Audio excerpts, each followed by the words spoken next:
নমস্কার বন্ধুরা, দেবযানী ঘরকন্যা পরিবারে অনেক স্বাগত।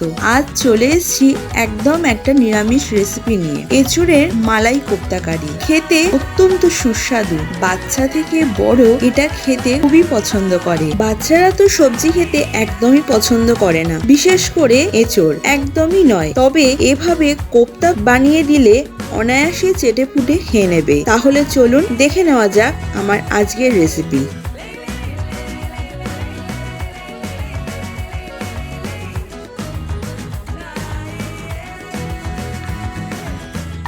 এঁচোড়ের মালাই কোপ্তা কারি বানানোর জন্য আমি এখানে একটা মাঝারি সাইজের এঁচোড়কে ভালোভাবে কেটে নিয়ে প্রেসার কুকারে 3 থেকে 4টে সিটি দিয়ে নিয়েছি। একদম সুসেদ্ধ করে নিয়েছি। এঁচোড়ের পিসগুলো মাঝারি সাইজের কেটে নিয়েছি, খুব ছোটও নয় বা খুব বড়ও নয়। আর সেদ্ধ করার সময় নুন বা হলুদ কোনো কিছু দিয়েই সেদ্ধ করিনি। আর এর সাথে একটা বড় সাইজের আলুকে খোসা সমেত সুসেদ্ধ করে নিয়েছি। আলু দুটোকে খোসা ছাড়িয়ে নিচ্ছি।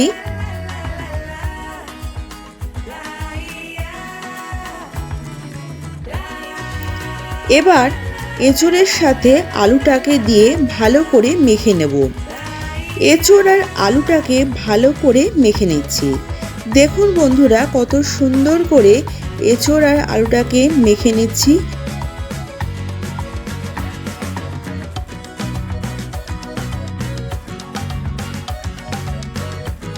এবার এর মধ্যে মশলা ব্যবহার করব। প্রথমেই দিয়ে দিচ্ছি স্বাদ মতন লবণ 1 টেবিল স্পুনের মতন, স্বাদ মতন চিনি 1 টেবিল স্পুন, 1 টেবিল স্পুন জিরে গুঁড়ো, 1 টেবিল স্পুন লাল লঙ্কার গুঁড়ো, 1 টেবিল স্পুন কাজু কিশমিশের কুচি। নিরামিষ রান্নায় একটু কাজু কিশমিশ ব্যবহার করলে খেতে ভালোই লাগে। আর দেব বেশ কিছুটা পরিমাণে নারকেল কোড়া, আর কিছুটা দিচ্ছি আমি কাঁচা লঙ্কার কুচি, আর 1 টিস্পুনের মতন দিচ্ছি শাহি গরম মশলা। ঝালটা নিজেদের স্বাদ মতন ব্যবহার করবেন। আর কোপ্তাটাকে ভালো করে মাখার জন্য আমি এখানে 2 টেবিল স্পুন ময়দা ব্যবহার করছি। এবার ভালো করে সব কিছুর সাথে এঁচোড়টাকে মেখে নিতে হবে।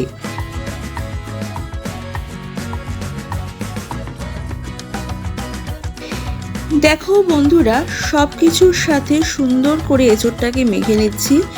এবার হাতে একটু সাদা তেল লাগিয়ে নিচ্ছি, আর এঁচোড়টা থেকে ছোট ছোট বল তৈরি করে নেব।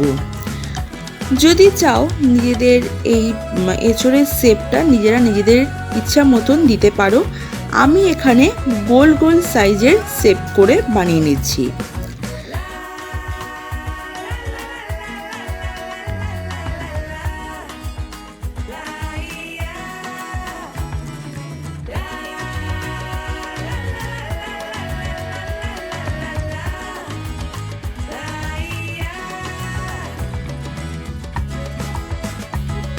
দেখুন বন্ধুরা, এখানে কোপ্তাগুলো আমার বানানো হয়ে গেছে।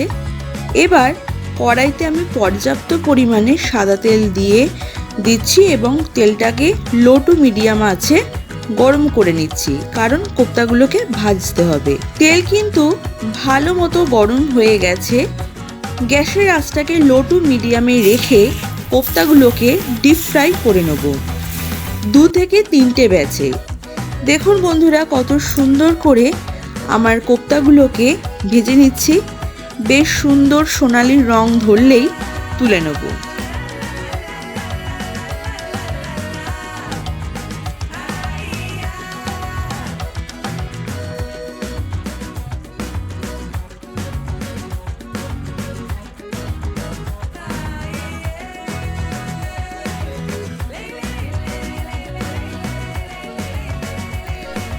এবার সেকেন্ড ব্যাচের কোপ্তাগুলোকেও দিয়ে দিচ্ছি এবং একইভাবে লো টু মিডিয়াম আঁচে রেখে সুন্দর করে কোপ্তাগুলোকে ভেজে নিচ্ছি। এই রকম ভাজা কোপ্তা খেতেও বেশ ভালো লাগে। দেখুন বন্ধুরা, আমার সেকেন্ড ব্যাচের কোপ্তাগুলো ভালো মতন ভাজা হয়ে গেছে। সমস্ত কোপ্তাগুলোই আমার ভাজা হয়ে গেল। এবার আমি কারিটা বানিয়ে নেব। তার জন্য মিক্সির জার নিয়ে নিয়েছি আর দিয়ে দেব 2 টেবিল স্পুন নারকেল কোড়া, 3 থেকে 4টে কাঁচা লঙ্কা, কিছুটা আদা, 2টো মিডিয়াম সাইজের টমেটোকে কেটে নিয়েছি সেটা দিচ্ছি, আর 1 টেবিল স্পুন চারমগজ, 1 টেবিল স্পুন পোস্ত। এই সব কিছু দিয়ে ভালো করে একটা স্মুথ পেস্ট বানিয়ে নেব।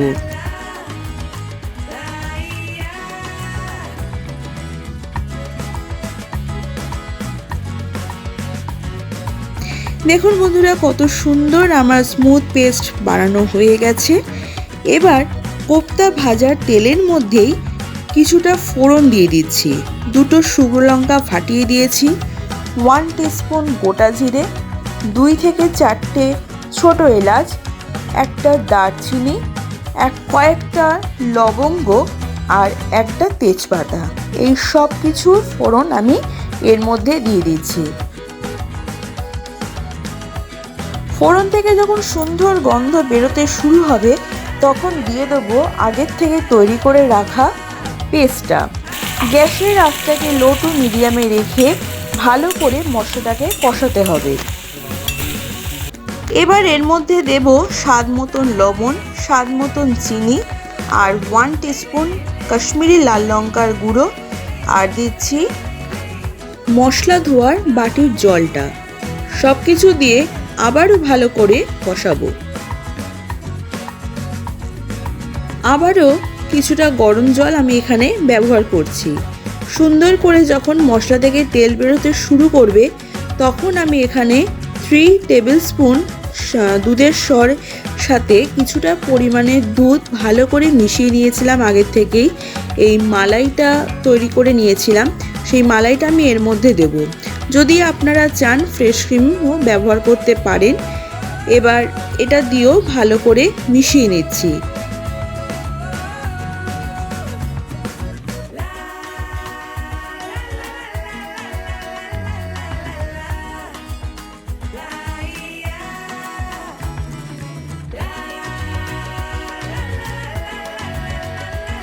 সব কিছুকে সুন্দর করে মেশানো হয়ে গেলে শেষে দিচ্ছি 1 টেবিল স্পুন ঘি আর শাহি গরম মশলা। আমি এখানে কিন্তু কোপ্তাগুলোকে দিয়ে আর ফোটাচ্ছি না, আপনারা যদি চান কোপ্তাগুলোকে দিয়ে ফোটাতেই পারেন। আর আমি এখানে ভালো করে আমার গ্রেভিটা তৈরি হয়ে গেছে। এবার আমি সার্ভ করব। দেখুন আমি একটা প্লেট নিয়ে নিয়েছি, সেখানে প্রথমেই আগে কারিটা দিয়ে দিচ্ছি সুন্দর করে। দিয়ে আমি কিছুটা পরিমাণে ভাজা কোপ্তাগুলোকে সুন্দর করে সাজিয়ে দিচ্ছি, আর ওপর থেকে আবারও একটু কারি দিয়ে দিচ্ছি, আর ওপর থেকে সুন্দর করে গার্নিশ করার জন্য একটু মালাই দিয়ে দিচ্ছি।